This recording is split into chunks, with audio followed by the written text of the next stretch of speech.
C'est ici, à la place de la République d'Owando, que fut lancé le jeudi 2 novembre 2023 le projet de la formation qualifiante de 345 jeunes désœuvrés, déscolarisés et non scolarisés, répertoriés pour faire partie de la première vague, de la première cohorte du projet cher à la dynamique Owando plurielle. Devenu national grâce à l'implication du ministère en charge de la jeunesse, de la formation qualifiante et de l'emploi. Du soutien infaillible des autres membres du gouvernement, des représentants du peuple à l'Assemblée nationale et au Sénat, de plusieurs personnalités du pays, des Salvadoriens, ainsi que des diasporas de France et des États-Unis d'Amérique. Ce projet,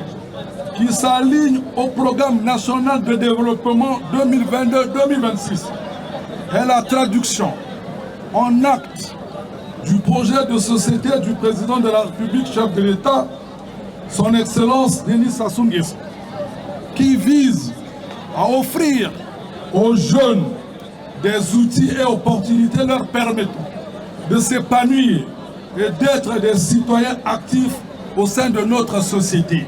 C'est toujours ici, à la place de la République, du chef-lieu du département de la Cuvette, que viennent d'être bouclés le projet de la formation qualifiante des jeunes. Durant cette période, les autorités locales n'ont ménagé aucun effort pour s'impliquer activement dans le suivi des différentes formations,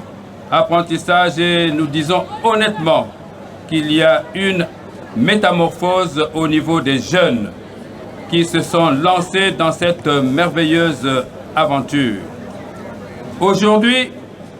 les résultats de ce projet sont palpables. La cérémonie de remise des certificats de fin de formation placée sous l'autorité du ministre des Sports, de la Jeunesse, de l'Éducation civique, de la formation qualifiante et de l'emploi, Hugo Ngolondele, représenté par le préfet du département de la Cuvette, ce en présence du conseiller spécial du chef de l'État,